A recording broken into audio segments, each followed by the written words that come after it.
দাদা ক'ৰবাত যায়? মিণ্টু নাই এনে অলপ টাউনৰ পৰা আহোঁ বুলি ভাবি। তুমি কিন্তু বৰ ভাল কাম কৰিছা, মই ৰাইজৰ মুখে মুখে শুনিছোঁ। বৰ ভাল কাম কৰিছা দেই, বৰ ভাল কাম কৰিছা। পিছে তোমাৰ এই ৰঙালাও খেতিটো কেনেকুৱা? চলিছে আৰু ভালে হৈছে, লাগি থাকিব পাৰিলেহে। লাগি থাক নেৰিবা। আৰু এনে থাকিনো কি কৰিবা? পিছে কেনেবাকৈ আকৌ ইলেকশ্যন আহিছে নহয়, ইলেকশ্যনৰ হাৱা চাৱা লাগিছে নেকি? আপুনি জানেচোন, সেইটো চবে জানে আৰু আমি নোৱা হেৰি কোনে কি কাম কৰি আছে চবে চাই আছে ন। কাক ক'ত ভোট দিবলৈ আমি চবে জানোৱেচোন। কি আৰু কেম্পেইনিং কৰিব আছে? জিতু দাই কিন্তু ভাল কথা কৈছে দেই। জুৰি কলৈ যোৱা? ধুনীয়াকৈ সাজি কাচি আহিছা। গাঁৱৰ ক'ৰবাত ইলেকশ্যনৰ মিটিং আছে নেকি? নাই আমাৰ গাত ইলেকশ্যনৰ বা লগা নাই নহয়। আমি সেই বিহু কৰ্মৰ ফালৰ পৰাহে আহিছোঁ। মিণ্টু দাই কোৱাৰ দৰে আমিও কাক ভোট দিব লাগে জানো।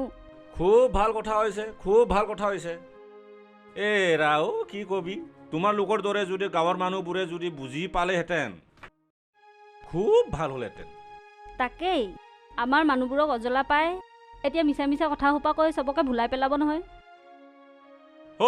কেইজন চোৱা দেখিছা নহয়? ৰা এফালে আছোন, এফালে আহ। ইমান খৰখেদা হৈ কলৈ যোৱা? কি আপুনি নেজানে নেকি? সেই যে মানে ইলেকশ্যন আহিছে, এইবাৰ কেণ্ডিডেট এজন আহিছে, বহুত ভাল মানুহ বোলে। এইবাৰ লেকাংবাসী সকলো সমস্যা সমাধান কৰি দিব। এইবাৰ লেকাংবাসীয়ে বৰ ভাল মানুহজন পাইছে। সেয়াত মিটিং দিছে, তালৈ মাতিছে, তালৈ যাব ওলাইছোঁ। চোৱা, ইলেকশ্যন হৈছে, হৈ থাকিব দিয়া, কিন্তু সেই যে সকলো ধৰণৰ কথা ক'ব ইলেকশ্যনত, আৰু তাকেই বুলি সেই মিছা কথা সোপা ক'লে আমি ভোট এই সোপা দিব লাগিব নেকি? কি মিছা কথা ক'লেনো? সকলো কৰি দিম বুলি কৈছে, মানুহক গাড়ী দিছে, পইচা দিছে, আৰু চব কৰি দিম বুলি কৈছে। গাড়ী দিছেতো। বৰ ভাল কাম কৰিছে দেই। আমাৰ গাঁৱৰ মানুহো ব্যৱহাৰ কৰিব পাৰিব। কি কথা কয়? গাঁৱৰ মানুহবোৰে কিয় ব্যৱহাৰ কৰিব? আকৌ যাক দিছে সিয়ে ব্যৱহাৰ কৰিব। আকৌ যদি এজন মানুহক গাড়ী কিনি দিছে, তাৰ পৰা আমাৰ গোটেই সমাজখনৰ কি লাভ হ'ব? গাঁৱৰ মানুহক যদি গাড়ীখন ব্যৱহাৰেই কৰিব নিদিয়ে, তেন্তে আমাৰ গাঁৱৰ আৰু সমাজৰ কিবা লাভ হ'ব জানো? এইবোৰ কথা বাদ দিয়া। আৰু এটা কথা নহয়, পইচা যদি দিছে, যিজনে পইচা দিছে জিকাৰ পাছত সেইজনে কাম কৰিবনে বাৰু সমাজত?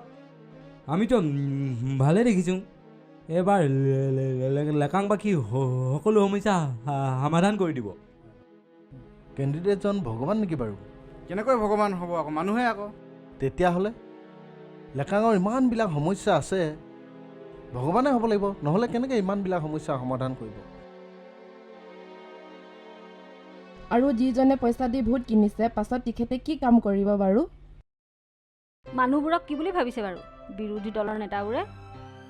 আমাৰ গাঁৱৰ কৃষকবোৰে পোৱা আত্মনিৰ্ভৰ কৃষি যোজনা, পাৱাৰ ট্ৰিলাৰ, ট্ৰেক্টৰ, কলবাৰী, তামোলবাৰী, পাণবাৰী আৰু কত যে কি পোৱা নাই, সকলোবোৰ কেনেকৈ পাহৰিব বাৰু? আমি যে বছৰেকত 22,400 টকাকৈ পাওঁ, এয়া পাহৰিলে নেকি? কেতিয়া পাইছোঁ? ই মানে খাইপাত ফলা। কিয় জব কাৰ্ডৰ পইচাবোৰ পাহৰিলি নেকি? আৰু তাৰ পৰা যে গাঁওখনৰ কিমান উন্নতি হ'ল তই গম নাপাৱ? এদিন পইচা দিলে নহ'ব নহয়। কালি মোৰ ইমান হাঁহি উঠিছিলে নহয়, সেই বিজেপি চৰকাৰে দিয়া কমিউনিটি হলত সেই বিৰোধী পাৰ্টীয় সেই লিডাৰজন আহি পূৰা লেকচাৰ মাৰি আছে। কোনোবাই যদি আহি ওপৰপিনে চাহ বা বুলি কৈ দিয়াহেঁতেন এনেকুৱা লাজ পায় নহয়। ধৈত এইবোৰ কাৰো কথা শুনিবলৈ দৰকাৰ নাই। আমাৰ ভাৰতবৰ্ষৰ প্ৰধানমন্ত্ৰী নৰেন্দ্ৰ মোদী আৰু আমাৰ ৰাইজৰ মাননীয় মুখ্যমন্ত্ৰী পেমা খাণ্ডু, তাৰ পাছত উপ মুখ্যমন্ত্ৰী আমাৰ চাওনামিনজীয়ে যিমানবোৰ কাম কৰিছে ৰাইজৰ উন্নতিৰ হকে, সেইবোৰ পাহৰিলে হ'ব নেকি? লেকাং ৰাইজে বিজেপি দলৰ কামবোৰ কেনেকৈ পাহৰিব বাৰু? প্ৰধানমন্ত্ৰী আৱাস যোজনাৰ ঘৰবোৰ প্ৰায়বোৰ ঘৰত ফ্ৰী টয়লেট বনিছে, বহুত মানুহে ফ্ৰী চাউল পাইছে, গেছ পাইছে, ৰাস্তা পদূলি আৰু যে কিমান কাম, এইবোৰ কি সকলো পাহৰি যাব নেকি? যদি পাহৰে নহয়, ৰাইজৰ অভিশাপ লাগিব। আমাৰ এই লেকাঙৰ MLA বাইদেউ, তেওঁ দেখোন টিকেট নাপালেও বিজেপি দল এৰি থৈ যোৱা নাই, আৰু সেই কথাটোৱে বাকী মানুহবোৰ কিয় বুজি নাপায় বাৰু? মোৰ যে সকলোলৈ এটাই আহ্বান, আমাৰ লেকাংবাসীয়ে এইটো যে ভুল কৰিব নালাগে। আমাৰ লেকাংবাসীয়ে বিজেপি বাহিৰে আন দলৰ কথা ভবাটো বহুত ভুল কথা হ'ব। আমি পাছত বহুত কষ্টত পৰিব লগা হ'ব পাৰে। আকৌ বোলে লেকাং ভাগ ভাগ হ'ব, ডিলিমিটেশ্যন হ'ব, আমিতো পিয়ঙত যাব লাগিব। আৰু যে কিমান কথা ওলাইছে, এইবিলাক কি সকলো মিছা নেকি? আৰু কি নহ'ব? তই হেৰি জানাছো অঁ তো ক। আমি পিয়ং চিয়ং যাব নাই দেই। ডিলিমিটেশ্যন ভাৰতৰ সংবিধানে দিয়া এটা বিশেষ প্ৰচেছ, ই হ'বই। সেই বুলি যে আমাৰ ৰাইজৰ কথা নুশুনিব তেনে নহয়। MLA মহোদয়ক আমি অনুৰোধ কৰিম, আমাৰ অধিকাৰ, আমাৰ মাটি, আমাৰ জাতি যাতে সুৰক্ষা থাকে, লেকাংখন যাতে সদায় এক হৈ থাকে। লেকাংবাসী ভোট লৈ যিহেতু তেখেত জিকিব,